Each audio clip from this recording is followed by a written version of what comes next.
What is going on? Word up, word up, word up. So, did you? I saw a post on Instagram from our Ultra Running News Network account. So Yeah. I'm assuming it came from you. Yeah. Has to be one of the. I guess unless we got hacked. It could be our PR specialist. You know that now she has a grown ass job. Now all of a sudden she stops doing all the cool posting for us. Yeah. Thanks, Jordan. Yeah. So I guess we weren't paying her enough. the ATA girls weren't adding up for her enough, I guess. Like I don't know what. So were you able to get out for a run in those shoes? I haven't tried them yet. I'm still like I ran a couple times in those new ultras, the 4 millimeters. These are 8 millimeters, right? Are we recording correctly? 8 millimeters, is that right? Yeah, that's what you mentioned in the last episode, I believe. I'm pretty sure it is. So I'm you know what? I've got like 3 to 4-ish runs underneath the 4 millimeters. I think I might go out maybe tomorrow. I'll go out and give me a little shuffle in the 8 millimeters and just hit there. Dude, listen, I will say literally slid them on and walked down my hallway, right? Walk from my bedroom to my stairs and back. They are like having clouds on your feet. They are extraordinarily light. Nice. And they are insanely soft. Like good road shoes. Like great. Now, here's what's funny.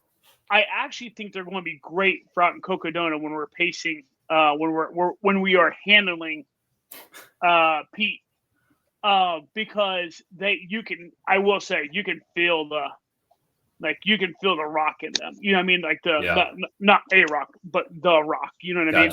Gotcha. So I could see where, like, if you're a hill striker, these motherfuckers probably take off a minute per mile off your time. They just propel you. Right. So it will be interesting, like running in them, but walking in them, they're crazy soft. They're crazy light. The other thing that I was like kind of weird about that when Cole was describing them to us, I was like, that's gonna be weird. Did you hear how Cole was describing there's like 2 sets of laces per shoe? Oh yeah, I missed that. Like the top half, right? The top half you tie. It's just a regular shoe. The bottom half of the shoe, like your forefoot, it is like the speed lace from the old school Hokas. Remember the old school Hokas that had the speed lace on them? Yeah. It's that. It's that at the bottom. So what's really cool is you can like really sit if you're one of those people that like a little bit looser around the ankle but tighter forefoot, you can cinch the forefoot down or flippity flop but the really cool thing that I was thinking about is like for me, I like to have a snug shoe around my ankle, but really, really, really late in races when your foot starts to swell, you can let that forefront all the way out. Oh, that's a good idea. It's a really cool idea. It's weird that there's 2 laces, but it's a really cool idea. That's a neat concept. Yeah, I am intrigued with these shoes already. Like literally I've walked 20 feet in them, but I'm really intrigued by them. Just for everybody who doesn't know what kind of shoes we're talking about, they're kind of newer they're a newer brand, I'm guessing, right? Yeah. Like, yeah. Oh, Mount to Coast. Is that right? Yeah. Mount to Coast. Mount to Coast. So yeah. And they only have a road shoe right now, is that right? But they are going to be releasing a trail shoe in the future, possibly. Correct. Like August-ish, I believe. Okay. Interesting enough, though, Mount to Coast. Here's what's really cool. So Cole has a teammate. His teammate just took 3rd at Umstead, right? Which, wow. His teammate just took 3rd at Umstead. His teammate, I believe, ran in the prototypes. Oh. For the shoes that are coming out in August. Nice. And brother, they look dope. Nice. I am really am really intrigued by this shoe company. Again, they have drops. You know what I mean? I think the one is like a 10 millimeter drop or some crazy shit. But I know they go down to 4. There's no, that's not true. I don't think there's a 10. There's a 4 and there's an 8. But if you do there's a 4 and there's an 8. If you do the 4 millimeter, it has a more conventional toe box, like a tight toe box. So you have to do the 8 millimeter to get the bigger toe box. Well, I'm like, my big fat ass feet, I'm like, I got to take me the big toe box. Yeah, like, dude, this have the big toe box. Yeah, man, I am all the way intrigued. You know what? I'm getting a run in tomorrow in them. Okay. Well, follow up on Insta. Yeah. That's what we're doing. And really quickly, I'm just going to say this, but then we got to dive in. We have a very packed agenda today. Yeah. But to expand on what we were talking about in the beginning of the last episode, I did order some Path Project shorts and a sun shirt hoodie, and they both arrived today. So I haven't tried them out yet, but mine arrived today. Oh, nice. Mine came in today. I'll run in those tomorrow too, maybe then. Yeah. And, I already have like 2 sun shirt hoodies. That's kind of the new thing now because, man, I'm just getting, sun exposure like crazy. So yeah, it'd be good for Cocodona as well. That's a good idea. Yeah. But all right, let's dive in, man. We got a lot going on. There's some classic races took place over the weekend. An FKT in Joshua Tree, an FKT in the Grand Canyon. Not the one you think. A few news things to go over, maybe a little drama.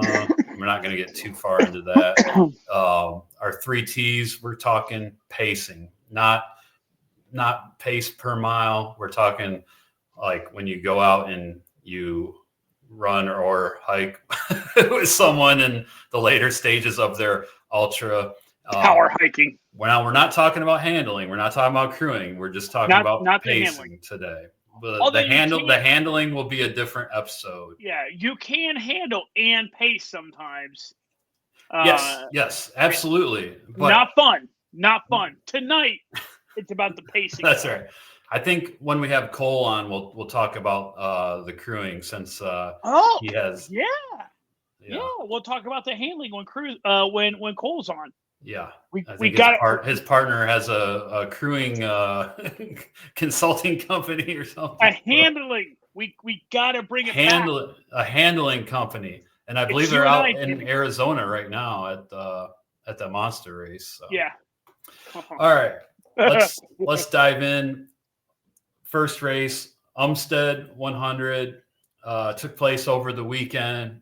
This is a classic. It's in Raleigh, North Carolina. It's a 12.5 mile loop, I believe. And it's like five laps. Yeah. It's a very speedy, nice trail. And it's the 30th annual that just happened. And last year, Tara Dower won it outright. This year, Brian Zikafus was first in 15 hours and 28 minutes. Chris Miller was second, 15:31, so only less than 3 minutes behind Brian. And then Silas Thompson was rounded out the podium for the men in 15:46. First place female was Kate Pillardi, who we had such a little weird back and forth with on threads. Yeah, that was a weird. That's the fun thing about this sport is how weirdly organic. I'm literally just scrolling on threads, and I see this person make an interesting comment about to be race day and da da da da da da, and I don't know Kate. I kind of already believe you and I would like Kate because her post was so ambiguous. It had nothing to do with I'm a bad bitch and I'm going to go out here and try to win a 100-miler. There's nothing along those lines. It was just this nice little humble, about to start a race and, bump, bump, bump. And I'm oh, how's it going? Right. Boop. And I'm like, holy shit! Like that escalated quickly. You know what I mean? Like that's amazing. Like she's just like casually like, I won. I won. Very humble, awesome. Like, no biggie. Oh, I won it. Yeah. And like I'm like, wait, what the fuck? Wait, hold on. Like, and I messaged. I'm like, did she just like very subtly and very humbly just like, I won Umstead? Like, what the fuck? Like that's amazing. Right. And then as soon as I responded to that comment, I was like, wow, congrats. I went into the race results just to like make sure, like there it was. First there place, it is. Female. And then Silas, like Silas is not a easy name to forget, the third place guy. That's Cole's teammate. That is him. Okay. So he did take that. Okay. He's wearing the Mounted Coast shoes. Yeah. So like interesting little like kind of super cool. Yep. So Kate's winning time was 18 hours and 16 minutes and 1 second. And second place for the women was Jana Grindheim and 18 hours and 46 minutes. And then rounding out the podium for the ladies was April Bailey, 1906. So congrats to everybody that ran and finished out at Umstead. It was a warm one this year down there. It was warm and humid this year down there. It's what I hear.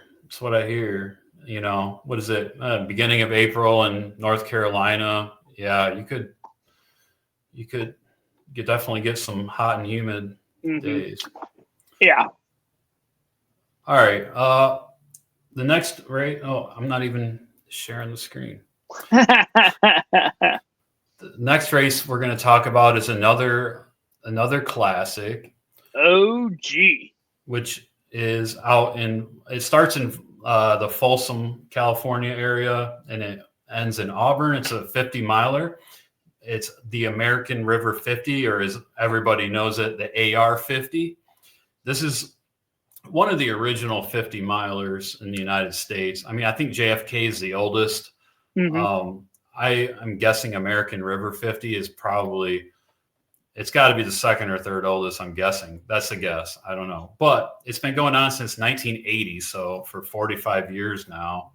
It's a point-to-point, and it starts out, it does a loop around the Folsom Reservoir there and goes up into Auburn. Yeah, pretty classic race. And let's see. It started out, I always like the history on these races, all right? Yeah. It started out with a conversation between Sally Edwards and Mo Livermore back in 1979. At that time, American River horse race, the American River Ride, started in Sacramento and finished in Auburn. When Mo described the venue and trails, Sally realized the course could be challenging and beautiful 50-mile endurance run, and thus the race was born. In 1980, nearly 200 runners towed the line at the Auburn Fairgrounds for the start of the inaugural AR50. Since 1982, the run has started in Sacramento. Over the years, a total of more than 10,800 runners have crossed the finish line. 123 people finished this year, and looks like Timothy Smith won the race in 7 hours and 20 minutes. And Galen Ferris was second, 7:36, and Selvin Henriquez rounded out the podium for the men in 8:14. First place female, Jennifer Sunahara, 8:58. Karen Weintraub was second, 9:07, and Hannah Walton rounded out the podium, 9:17. And congrats to everybody that ran out at AR50. That's one of those classics. I do want to get out there and do that one. That one's pretty cool. Yeah, definitely. Like, I should have did it when I lived in San Francisco. Well, it just gives it a reason to drive back up there and do it now. Yeah, it's a much longer drive now. All right. Oh yeah, that's right. Yeah, that's not like, yeah, that's right. That's way up. That's like east, like northeast of Sacramento. Yeah, that's not even like the Bay Area. That's like northeast of Sacramento. Yeah, I could make it from San Francisco, and we lived in the northwest corner of San Francisco. I could make it to Auburn if there was no traffic in like 2 hours. Now it's probably 4 or 5 hours, I'm guessing. You might as well just get you a little helicopter right up there now. Just go all Yeah. All right. Next race we're going to talk about is another classic, Bull Run in Clifton, Virginia. It's a 50 miler, and this was the 31st year for Bull Run. So our first 3 races that we're featuring this episode have been going on for 30 years or longer. Yeah. Bull Run is a 50-mile trail run with a linear park that parallels the Occoquan River and the famous Bull Run in southern Fairfax County, Virginia. It traverses a forested rolling terrain during the height of the state's spring beauty. The run's unique character includes Civil War theme that honors the battles that occurred here over 150 years ago.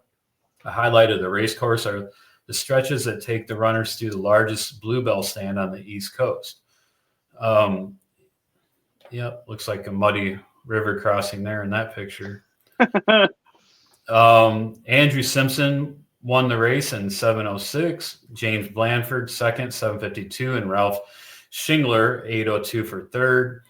For the women, Justina Wilson 8:13 for first. Denise Gravel 8:27 for second, and Alexandria Austin for third and 8:57. Nice work, everyone out there in Virginia at Bull Run. Yeah, that's a cool one. Okay.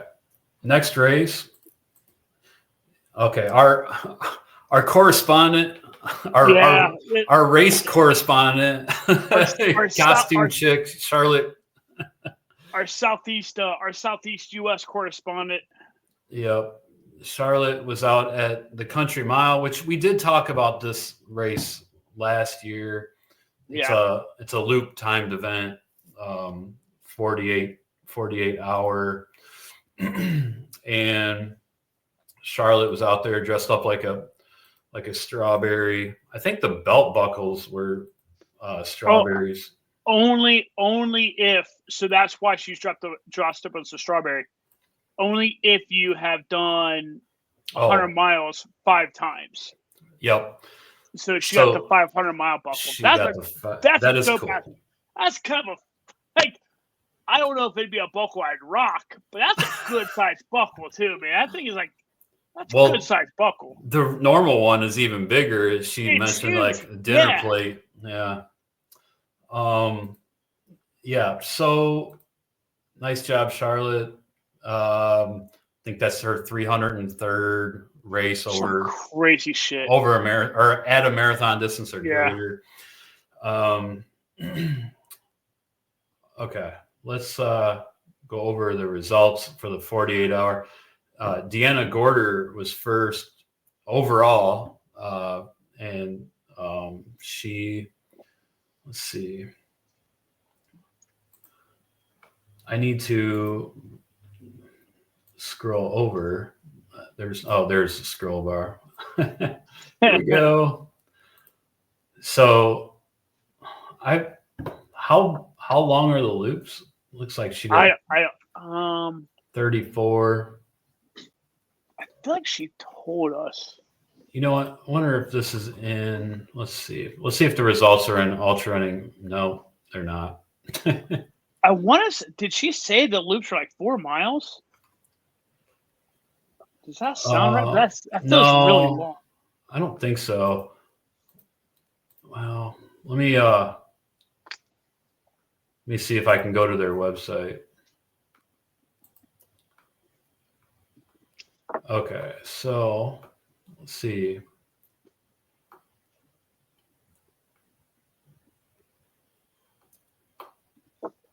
.167 miles. So it's like a backyard ultra. It's a backyard. Right? Yeah, it's a backyard.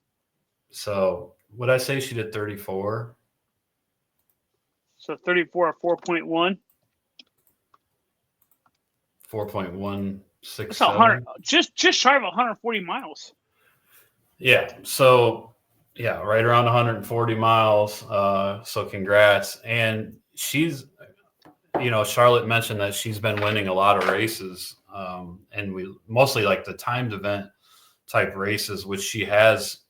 Looks like she's maybe done like 4 or 5 of them and won them all. So yeah. Be interesting to see if she starts jumping into some trail races. I want to say when I looked at her ultra sign up, it looked like she had completed a 100-miler and did really, really well on that. But that was way back in 2023. So I mean, not that long ago, but it's since then she stayed pretty consistent in the 24. Yeah. But she dominates them. She kills it. So yeah, Diana Gorder. Be interesting to follow her in the future. Diablo, the Diablo Trails Challenge. One of my favorite places to run in the Bay Area is Mount Diablo, and this race is put on by Brazen. It's a 50K, the Diablo Trails Challenge. Part of the proceeds from the entry fee go to the Save Mount Diablo group that has worked tirelessly to preserve and increase the open space on and around Mount Diablo. In that time, their efforts have taken us from 6,788 acres of open space to over 120,000 acres of open space on and around the mountain.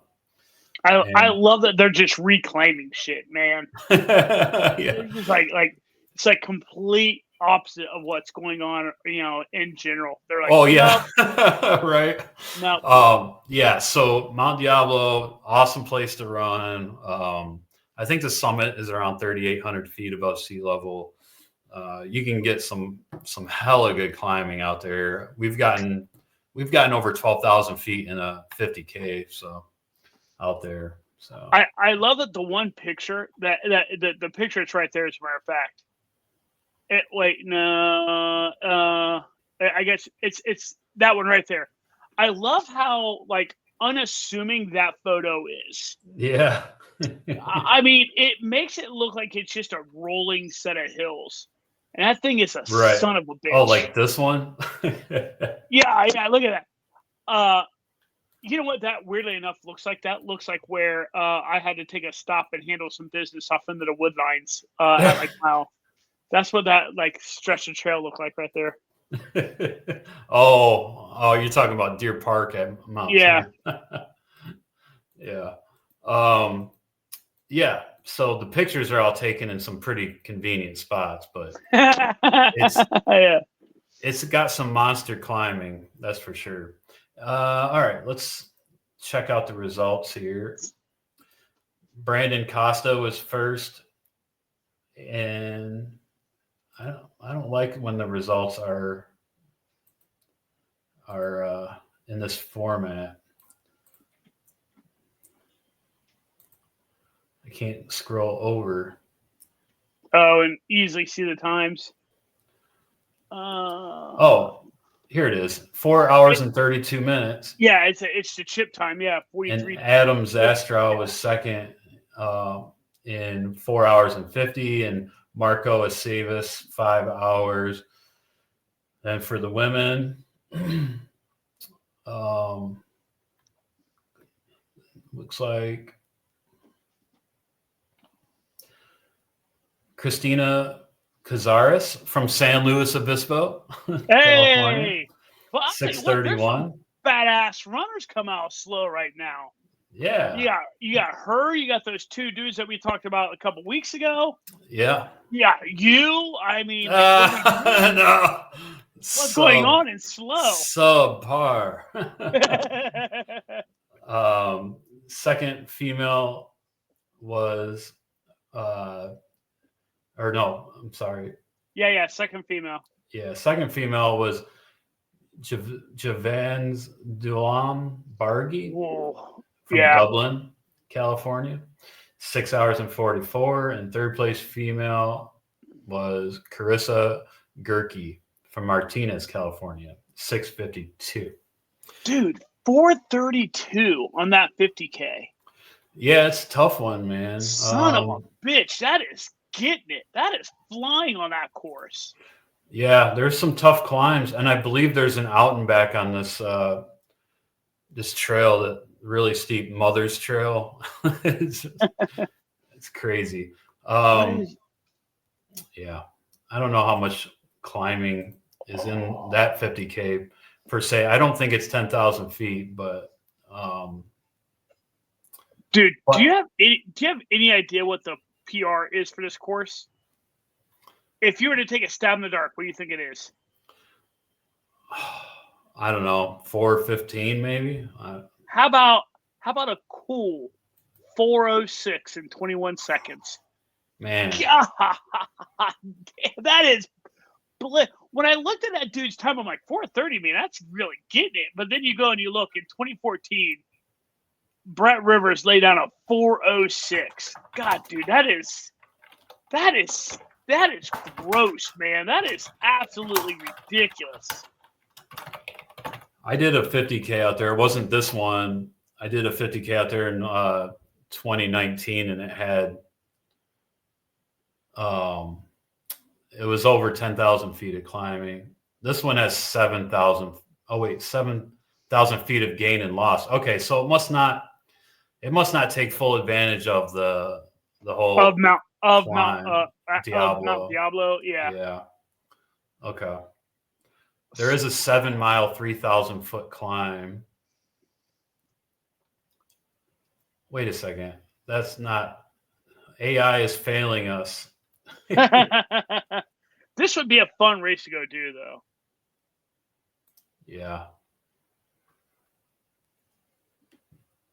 Yeah, I don't know. Let's see. Oh, 7,000 feet of gain and loss. Yeah. Yep. 7,000 feet. Okay, that makes more sense. I'm like, what trails are they using at Diablo where they're only getting 3,000 feet? I mean, what's wild is when you look at when you go and you look at their course, like it has one of the interactives.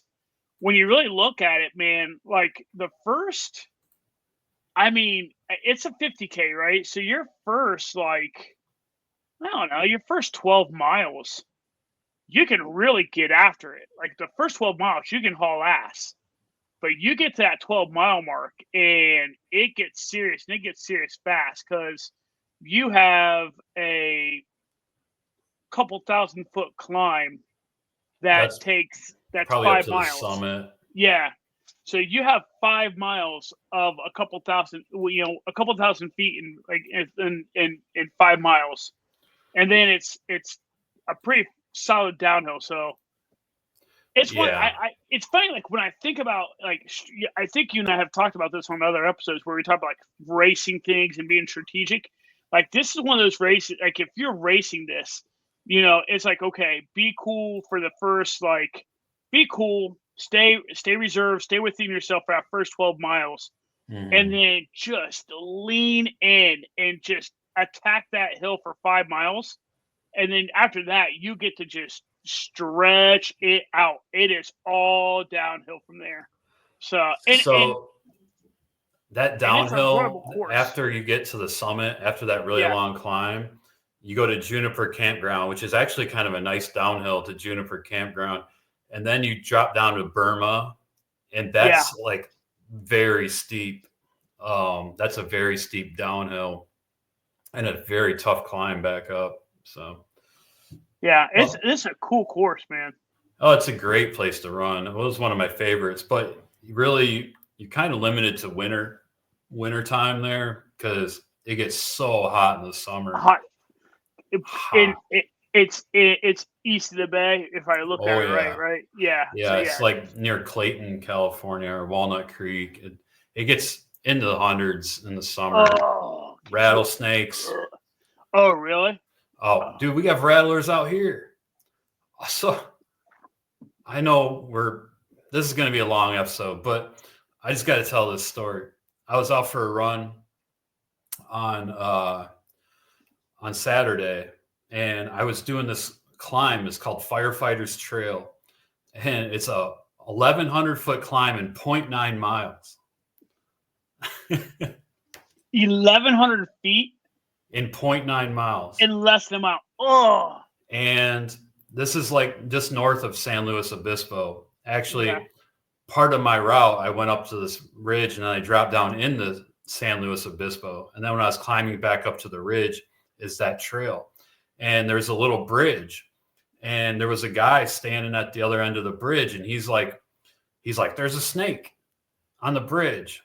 And I'm like, I don't see it. And there was some like shrubbery because it was under a little creek. And I'm like, oh, it must be in that shrubbery. And I'm like, I don't see it. And he's like, what are you talking about? It's right here on the bridge. And I looked, so it was like wood. It was a wooden bridge. It had like slats between the boards.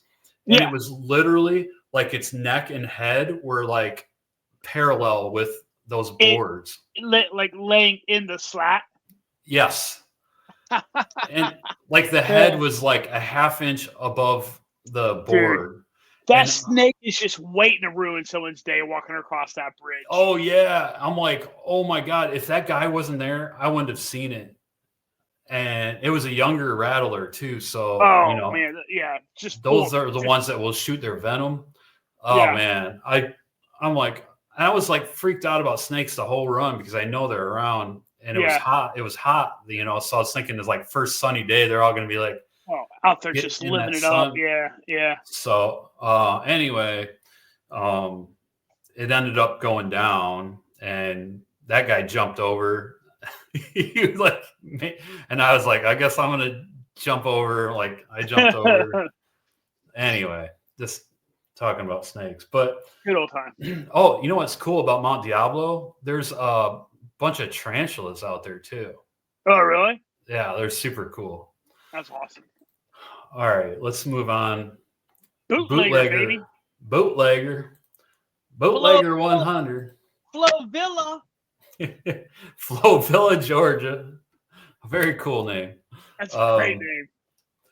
And so, interestingly enough, I got to scroll down to the 100-miler. The winner of the Bootlegger 100, none other than Bronco Billy, Jeff Browning. Crazy. Racking up another 100-mile win. Maybe he really is like going to go for, I mean, he's got like, what did we say, like 20 or 25 to go or something, like to catch Carl Meltzer? It feels really, I may seriously say it feels really hard for him to do. But then you keep going to races like the Bootlegger 100 in Flowvilla, Georgia. You know what I mean? Like, I don't know. And he set the course record, 17 hours and 22 minutes. It's a 3-year race. And Lone Vo for the women won in 22:38, and she also set the course record. So congrats to them. And let's talk about RUFA Moab. I just want to mention this. This is running up for air, the Moab edition. Yeah. There was like a ton of big names out there this year. Oh shoot. Oh, okay. There it is.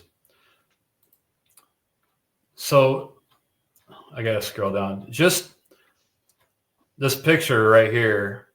Darcy Pichu, Sarah Lavender Smith, Megan Hicks, Maggie Guterall, and Sarah Ostrozewski. That's like so much star power right there. Like, all kinds of elites were out here.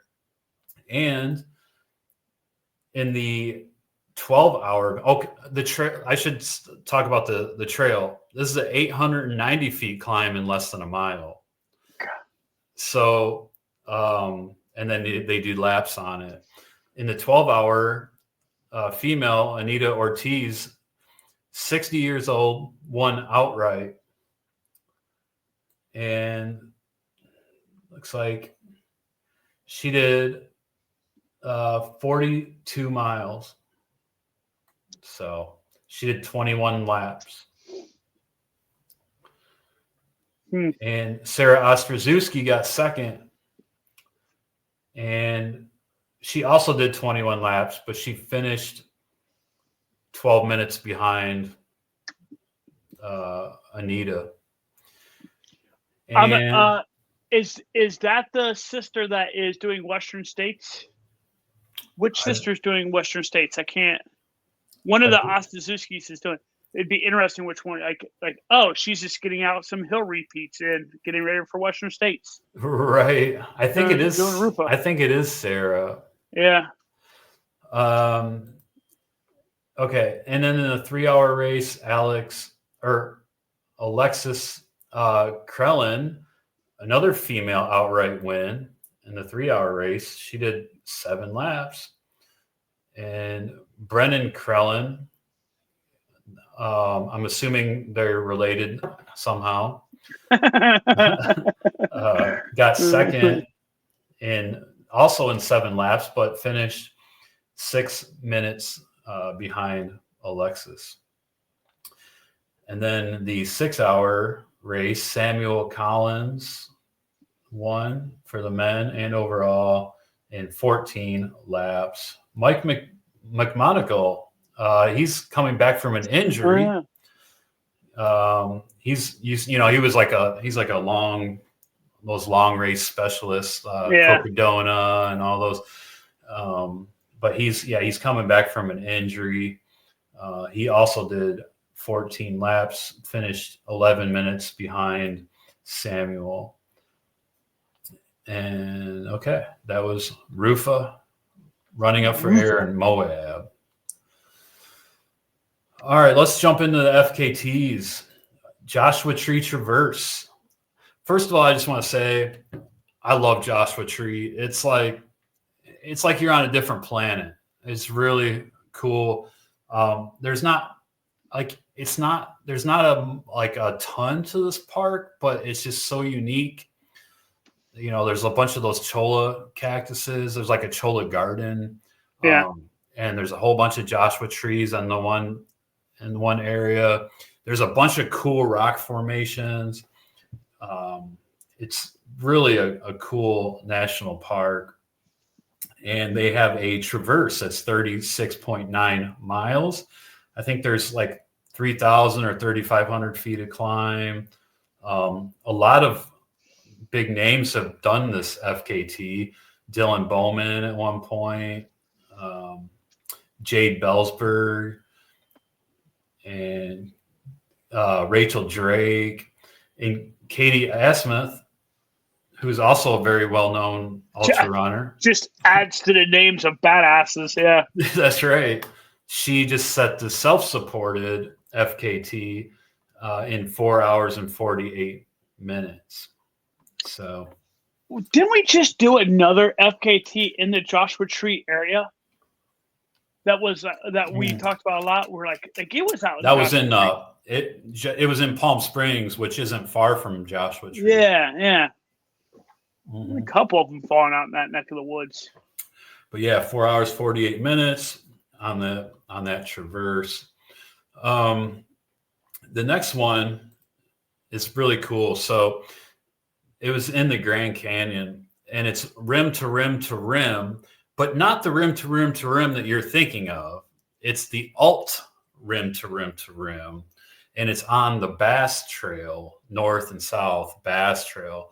And this is a very rugged, it's not all like nice and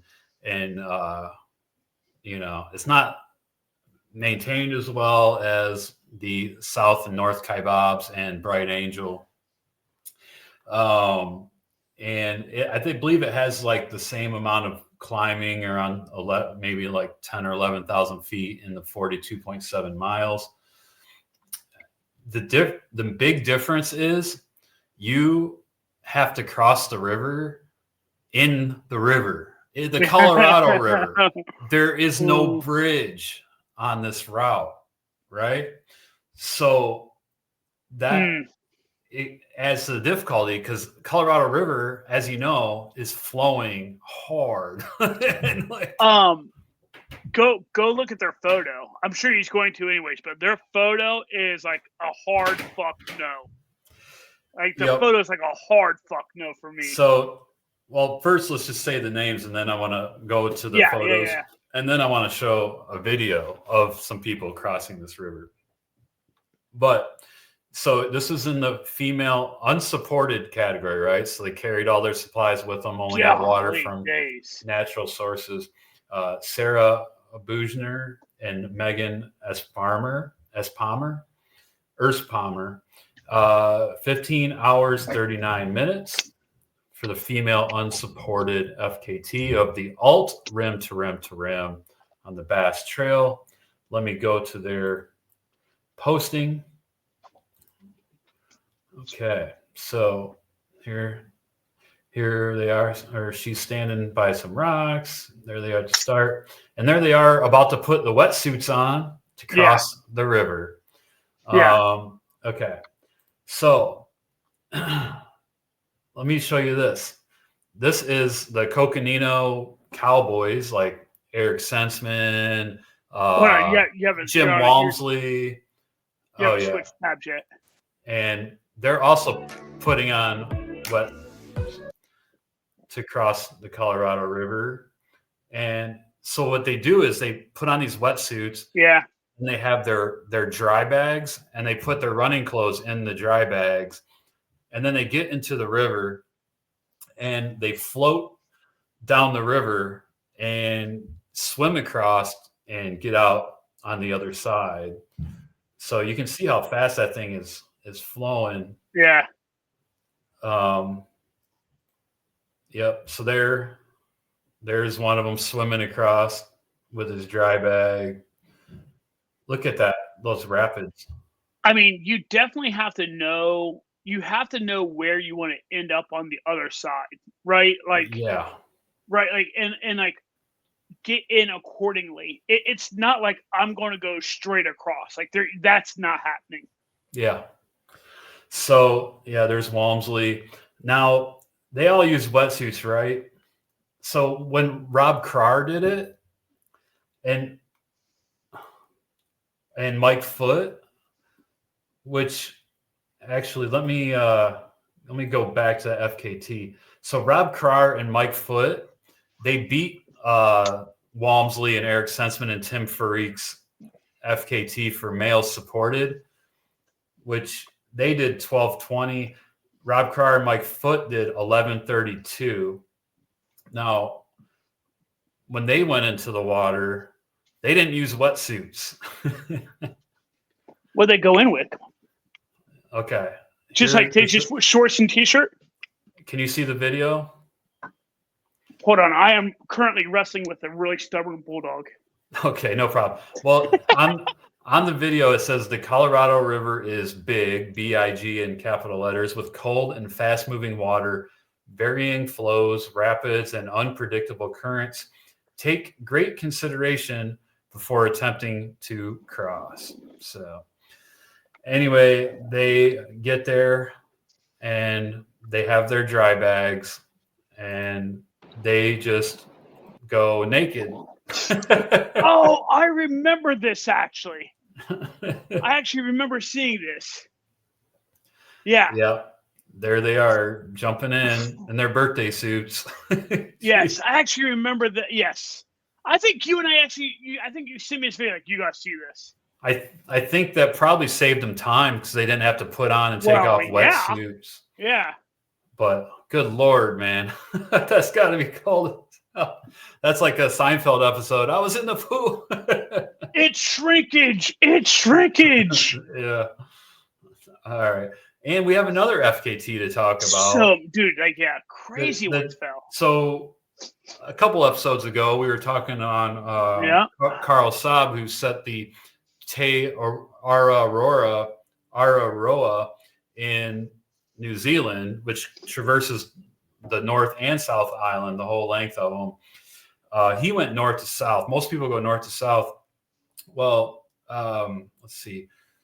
Paulina Zach set the self-supported FKT from going south to north, and 54 days, 9 hours, and 48 minutes. And so what this means, though, is those two had to cross paths. Yeah, if she's been out there for 54 days, definitely. Yeah. Like, he hasn't been done for that many days. No. Well, shit, fuck. We can tell how many days he's been done. It's right from That's right. He finished February 16th. February 16th. Yeah. So that was, what, 2 months ago? Yeah. So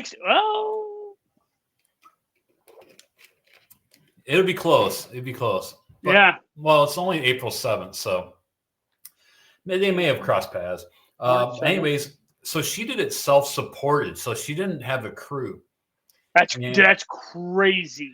And not only did she set the self-supported FKT, she also beat the supported female FKT.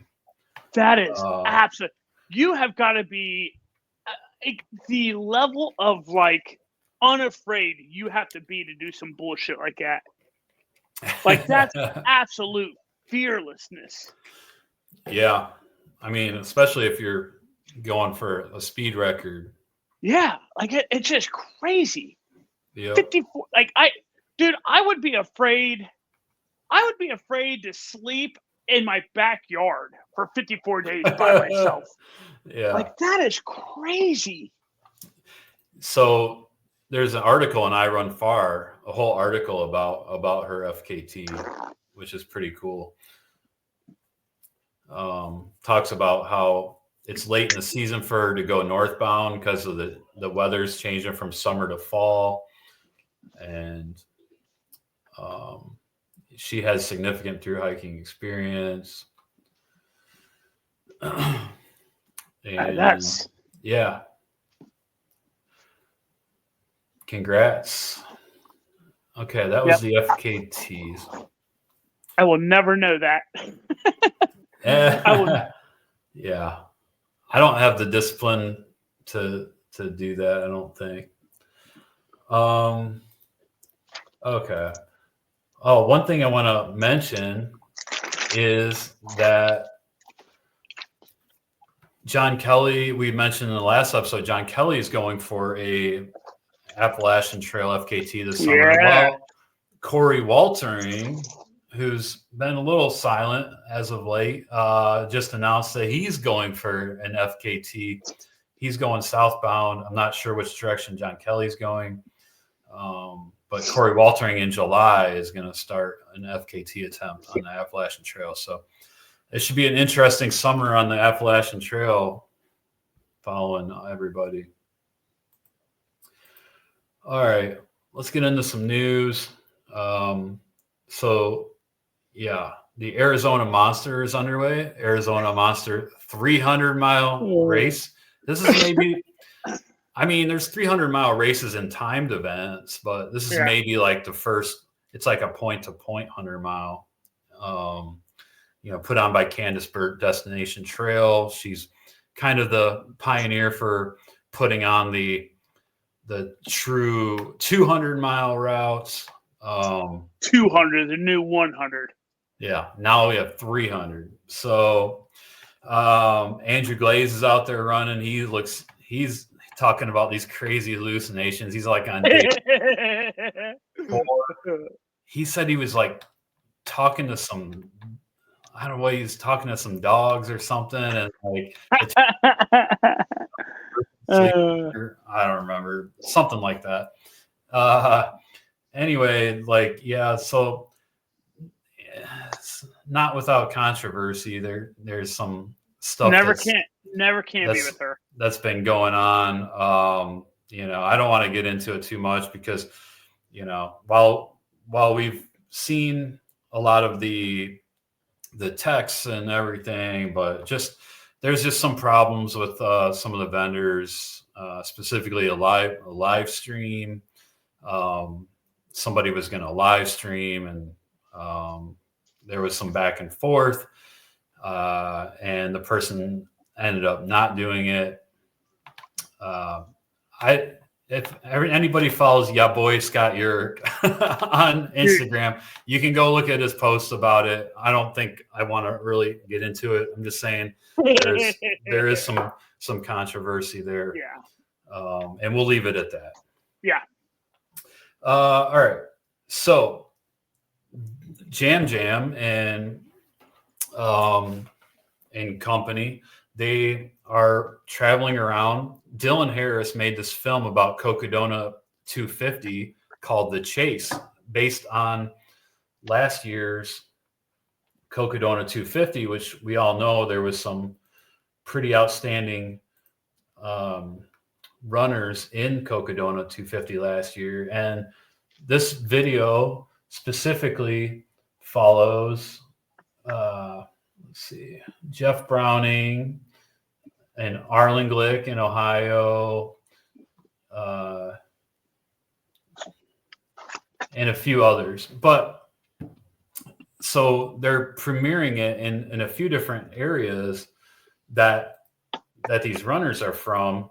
And Arlen Glick is from Ohio, and Massillon, Ohio is probably closest city to where he lives, out in the middle of nowhere. But they did premiere that movie, The Chase, in Massillon, and Jam was out there running that hill that Arlen Glick runs on training, that road hill.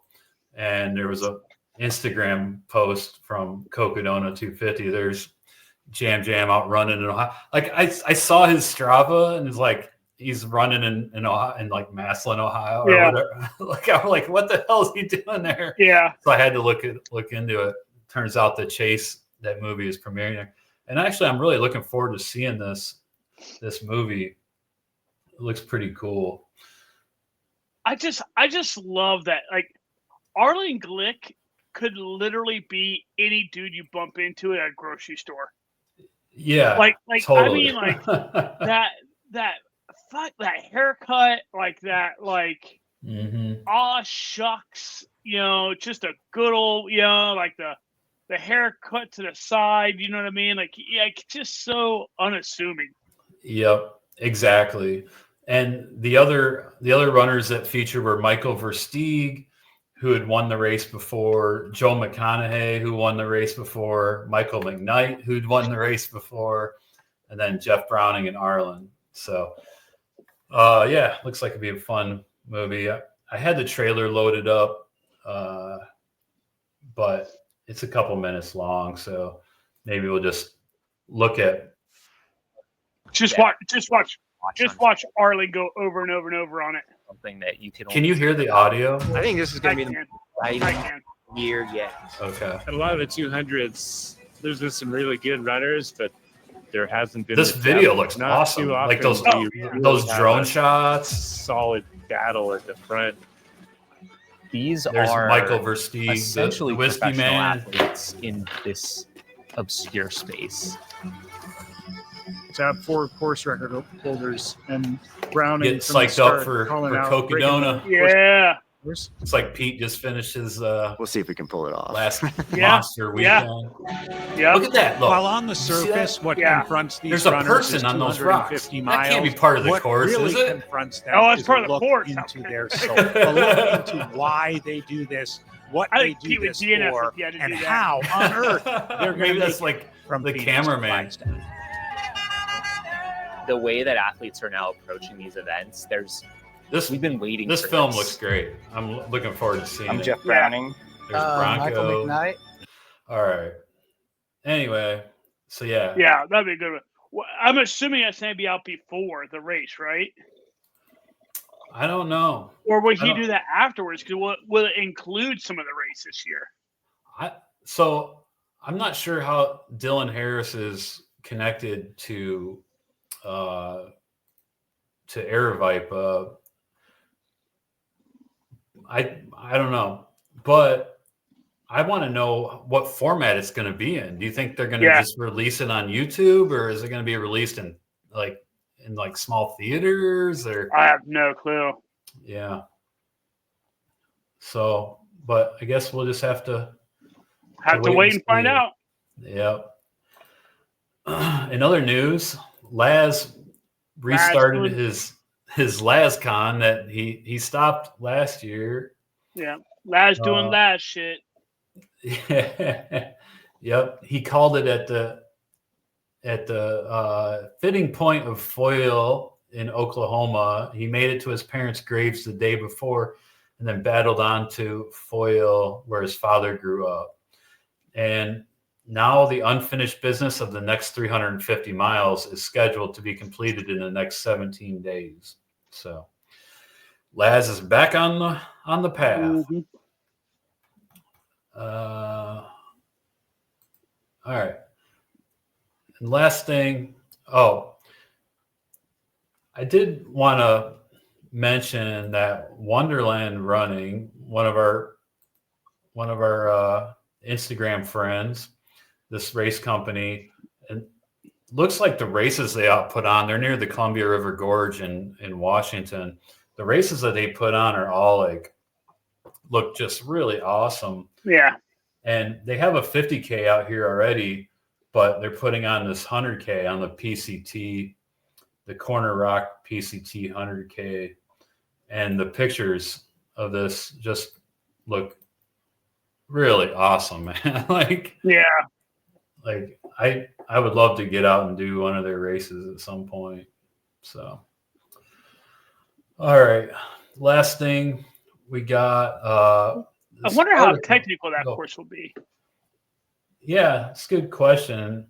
I think if it's on the Pacific Crest Trail, it's pretty nice in that area. I mean, I've been on the Pacific Crest Trail south of there, down by Mount Hood. Yeah. And it's really nice, but I'm not sure up there by Columbia River Gorge, but I'm guessing it's still pretty nice up there. Last thing that we're going to cover in news was this article that Ultra Running Magazine released about the two guys with the most 100-mile finishes currently. And the most is Ed the Jester Eddinghaus, which we've talked about on the show before. Yeah. And he currently has 295 finishes of 100 miles or longer. And mostly he just does the timed events now. 104 of his finishes are defined as 100-mile races, and the remaining finishes were either a timed event or races over the 100-mile distance, such as Badwater 135. And then the second most is Mike Smith. And Mike has 235 100-mile finishes. So he's 60 finishes behind the Jester. And yeah, if you also count the 100-plus mile finishes for Mike, the total is 237. Yeah, so Ed is 62. And he also has the record, the Jester has the record for the number of 100-mile finishes in 12 months. He did 56 completed races. His 56th race at Jackpot, he also set the overall American record and the men's world record by finishing 125th sub 24-hour 100-miler in 22:52. Pretty awesome. And Mike finished 22 ultras in 2024. 20 of those were 100-mile races. He's 67, and he still does tough races like Hurt, Cruel Jewel, Crazy Mountain 100, Fat Dog 120, UTMB, Mace's Hideout. But he also likes the opportunity during the easier 100s to log sub 24. Dude, he's 67 and he's busting out Cruel Jewel, Fat Dog, Crazy Mountain, Hurt. That's just incredible. You can't even, I don't know how. It's genetic, dude. It's just as simple as it's genetics. There's no, you know what I mean? It's just a whole different genetic person. I mean, it's just incredible. I mean, I wouldn't mind. Talk about aspirations. I wouldn't mind if Mike went blowing by me, right? If Mike went blowing by, I wouldn't care. I'm not going to lie. if Ed goes blowing by me in that fucking jester costume, I'm mad at myself. Motherfucker. Dude, he's got a sub 24-hour 100-miler. A ton of them. Like a ton of them.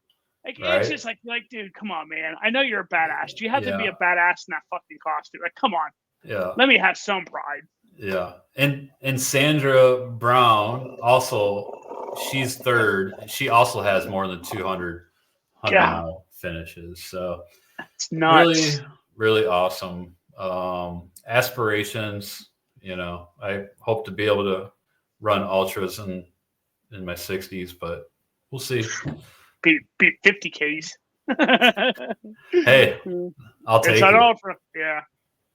All right, let's get into the 3 T's. We're going to talk about being a pacer. Specifically, like, what's your approach? How do you do you lead? Do you talk? Do you let them dictate what's going on? Do you you have one of the best pacing stories that I'll remind you of that you should tell again. About when one of our friends was doing 100 and he had rhabdo in the past, so he is constantly drinking 3 liters at a time. Okay, yeah, that one. And was cutting it close at Indiana Trail 100. I can tell that story. Okay, because that's what's funny is that story is actually contrarian to what I really believe a pacer should do. Mm-hmm. And so that's so you actually brought up a couple good points. Like, as a pacer, should you be in front of the runner? Should you be behind the runner? Should you talk? Should you be quiet? The answer is whatever the runner wants, right? Like, and I think that's the weird thing. Like, because like I what's weird is I don't run behind people well. Like, I'm already clumsy enough, and so if I'm behind people, I am tripping over fucking everything. So if my runner is like, hey, I want you behind me, I'm like, I'm going to bust my ass all night long, and I'm not the tired one. You know what I mean? So, like, but if that's what they want, that's what they want. And then some runners, man, when they're miserable, they want dead ass silence. Other people want you to talk to them and just be there and be a noise and talk, you know, so that, and like, I do think there's a level of people being scared in the dark sometimes. They want something to know that the boogeyman's not going to get them. So it really is, as far as like talking or where you're running at, it's really like it's what your runner wants. And at the end of the day, you're there to do what the runner wants and needs, right? Now, where you draw the line on that is when cutoffs start coming into question. Yeah. And so we're at Indiana 100. And the gentleman I'm out there pacing had rhabdo. He got it out at Javelina, if I'm not mistaken. Or Black Canyon, I think. Oh, what? I thought it was Javelina. Anyway, he got rhabdo. Yeah. Now I've never even come ballpark close to rhabdo. I've heard it. Well, he was in a hospital. Like, he was legitimately in a hospital for a few days. Yeah. So obviously not good, right? No. I get where he's nervous. Dude, I didn't know it was possible for the human body to consume that much water. He would set a timer on his watch every 30 seconds or something to take a sip. It was crazy. Like, I heard his watch keep chirping. I'm like, hey, dude, what is that? Oh, it reminds me to take a drink of water. I'm like, your straw hasn't left your mouth. How could you possibly need a reminder to drink? But, like, what's crazy is I also remember, and this goes all the way back to 1997, I legitimately remember at pre-Ranger school, them making us get about this close to water drunk, which is when you drink so much water that you effectively become, you are overhydrated and you flush out all your electrolytes, which is actually worse than being dehydrated. Yeah. And I remember dudes just like throwing up and like just being unbelievably sick because the RIs were messing with us. We're making us drink a bunch of water, just fucking with us. That's dangerous. You could die. Oh, it was insane. But they like that's pre-ranger and ranger. They get right to, like, they flirt with that line. And I remember this runner. We're 80, 90 miles in this race. And I am not kidding. He would take a drink of water, shuffle 20, 30 feet, stop, piss. Start shuffling, drink water, stop, piss. And finally I was like, hey, dude, listen, you're done. You are done. You cannot drink any more water. Like, this is insane. And he's like, and I remember he was like legitimately worried. He's like, but I don't want to get sick. I have this. I'm like, dude, you have enough water in your system right now for me, you, and every other fucking runner on this course right now. And by the way, you only have like 10 miles to go. Yeah. You only, like, there's no way you run out of water. Like, there's literally no way your body can process the amount of water. Like, that's why you're pissing, because your body can't process. And what's crazy is I literally had to, like, tell him, I'm like, listen, man, we've gone this far and it's taken us this amount of time. And every time you stop to piss, we are standing and pissing longer than we are running. Mm-hmm. Like, legitimately, you are standing here pissing longer than you are running. Like, we will not make it.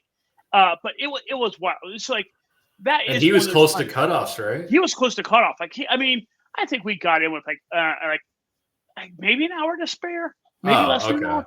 So it wasn't crazy, but it was like, hey, like, yeah. Sometimes you have to give. Sometimes the point is, sometimes you have to. You have to give advice. To take over. Yeah. You have to take over. I think the other thing that's really interesting about being a pacer is you have to, you are out there for all intent, like, I mean, the real reason out there is so like the person doesn't fall off a cliff or some shit. Yeah. Safety. Or doesn't get lost. They used to be called safety runners, not pacers. Yeah. They used to be called safety runners. You know what I mean? And it's funny because, like, Old Dominion's a great example. Old Dominion, you're only allowed to have a safety runner for a 7-mile stretch. And it's because that 7-mile stretch, you're going straight the fuck up this mountain. And, like, they've had issues where people are, like, falling. You know what I mean? Yeah. And so, like, that's it, though. It's like, so there are, like, is it 7 miles? It might be a touch more than 7 miles. You pick them up at 75. It might be. Anyways, it's a short break. But I will say this also. This is thanks to Chaz and Ronnie. I've also come to this conclusion. Is that I actually now kind of believe, in a weird way, pacers can be you can get a diminishing return out of a pacer. Because in a weird way, when you have your pacer out there, it is like having a sounding board for how miserable you are. You know what I mean? It's someone out there that you can whine to and vent to and moan to. And now, so when I ran Rim to River, I was like, fuck it. Ronnie does it with no pacer. Chaz does it. I'll do it with no pacer. And weird enough, man, like, I will say, I feel like I felt pretty good late in that race. I feel like I felt better late in that race than I have any other 100-miler I've done. So I do think there's something to, like, take away that sounding board for your misery. Well, and I'll add to that. I've also done that. I used to use pacers, and now I prefer not to use pacers for hundreds. Last couple 100-milers that I've done, I have not used a pacer because I've just found out it creates a little element of stress. Because you're thinking about them, or you have, if they're talking to you, you feel obligated to respond and talk back. And honestly, I'm the kind of runner that when I'm late in a race, I'm in my own head. I don't want to waste. I don't want to waste like any energy carrying on a conversation. Right? I'm living in the moment. I'm like living step by step, and I don't want to have a conversation. So it's just a little bit of stress, and I prefer to go at it alone now. Mostly, you know, like if it was a race like Hard Rock or something, I would say, I would probably use pacers. You know, but 250 miler. Oh yeah. You know absolutely. Like there's situations where you definitely need the safety runner. But I'm kind of with you. I'm kind of like I think I prefer not having a pacer. Yeah. Now so it's funny. I remember Chad Heald telling my wife this the first time I ever was getting ready for my first ever 100. And like, there's just this like list of things that Chad had that was basically never say, never do's, and always say, always do. Like every time I come in an aid station, make sure it's this, but never do this. And one of the ones that was on there that I'm like, that makes a lot of sense, is never ask your runner, so how you feeling? Like, what the fuck? How do you think I'm feeling, man? Right. I am 89 miles into this shit show. I'm fucking tired and I hurt. What do you mean? How am I doing? It's a funny one because it's like one of those things that like naturally rolls off your mouth a lot of times. Like, hey man, how you doing? How you feeling, bro? What do you mean? What do you think? How do you think? How do I look like I'm feeling, man? Like, let's be honest here. Yeah. So it's kind of funny. So I prefer to be behind the runner. And the reason for that is like, I don't want them to feel any pressure. Like, oh, he's pushing me and get even more pissed, because that can play head games with you too. When you feel like someone's pushing you and you're just dead. You know, I agree. There is times when you do have to push if they're getting close to cutoffs. Yeah. If the writing's on the wall, it's like, you know, if you want to finish, we gotta go. We gotta run. Let's just run to this tree. You know? But if they have plenty of time, or if they have time, let them dictate. It's their race. That's what I'm saying. It's their race. Let them decide. And don't talk to them unless they want you to talk to them, because that's another thing that I've had pacer. And, you know, I love all my pacers, but it's hard for me. It's hard for me to carry on a conversation when I'm wasted, when I'm like, you know, sleep deprived. And, but, you know, I don't want to be rude. So I of course, carry on the conversation, but mumble out some nonsense. Like, right. One last story I want to tell. So like, I prefer to be behind them. I also like to make sure they're taken care of at aid stations. When we go in, have them sit down, get them, you know, get their water refilled for them, bring them some food. I think that's important to make sure your runner's taken care of, and make sure you take care of yourself. You know, make sure you're eating and drinking too, because you know you might be out there for a long time. And troubleshoot, help them troubleshoot. Like if they're in a situation where they're like, I'm done. You got to troubleshoot. You can't let them get in that mindset. You got to say, look, we're going to figure this out, you know? So, go ahead. Never lie to them. Yeah. Never lie Absolutely. to them. Hey, listen, man, you're behind. We need to lean into it.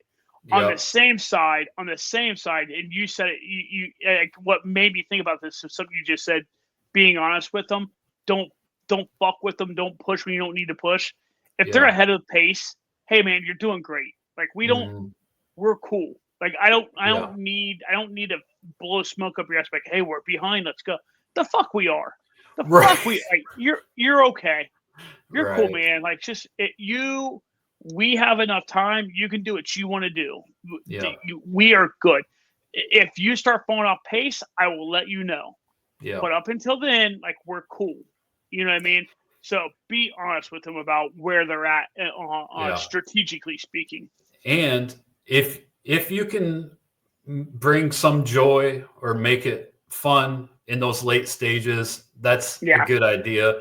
And the story I'm about to tell is maybe one of my second favorite, or maybe tied for my first favorite pacer story, is when Chad Heald was pacing Nick at Hallucination 100. Yeah. He found a pair of like fairy wings that light up in the woods, and he put them on and he paced the whole was it 16-mile loop? I think so. There for years there's a great photo that was his profile picture, just like floating around on he's like Facebook. And he posted on social media back then, I think it was like Facebook, whatever, but he's like, because when you are this far into a race and you're pacing, or somebody's this far into a race and you're pacing them on their last loop, when you find a pair of fairy wings in the woods, you put those bad boys on. It's a funny photo. It's a great photo. It is. But anyway, so I guess, just use discretion, let the runner run their own race, interject when you have to, make sure that they're drinking and eating, don't badger them too much, but make sure that they're not screwing themselves. Pay attention to the course markings, know the course, study the course before you go. Don't just show up to pace not knowing knowing anything. Because they might be in a situation where they don't know jack shit because they're tired as fuck. Yep. So, and definitely step up and if you have to, if they're close to cutoffs. So, anything else about pacing? Nothing about pacing. I did find the elevation chart for three corner rock, the new one. Okay. Yeah. 100K, right? 100K course has a cumulative 10,400 feet of gain. Not bad for 100K. That's pretty solid. That's some good climbing. Less than muck. The 50K is not bad. The 50K has 5,700 feet of gain for 50K. Sounds like a nice race. Yeah. Some great views anyway. We might know where we're at next year. Perhaps. It would be might be a good training run for something else. So want to give a shout out to everybody that's either running or volunteering at Forget the PR. Again, my first 50K ever, and a race that's near and dear to me and to you guys. And it's in Mohican State Forest in Ohio. It's really just a family atmosphere. Johnny's usually running the kegs. I just ordered 2 brand new fresh taps. So we'll have fresh taps. Nice. I got the 2 kegs ordered. We will be there ready to rock. So I will be posting some live photos on our Instagram and maybe some stories. So stay tuned. And if you're listening or watching and you want a cool 50K to do in the Mohican State Forest in like central-ish Ohio, definitely recommend Forget the PR. It's a great race. You'll meet some great people. The proceeds are going to Special Olympics.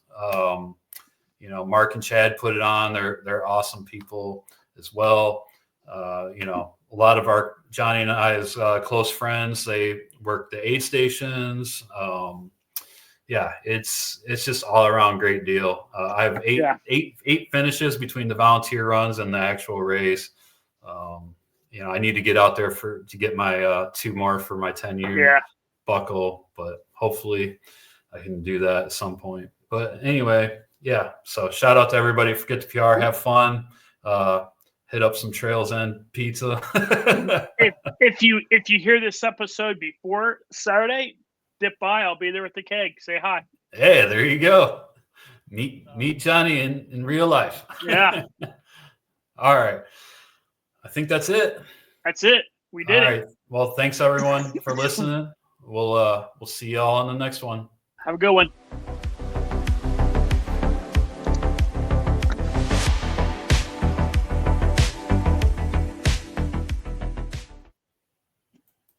Let's see what the score of this game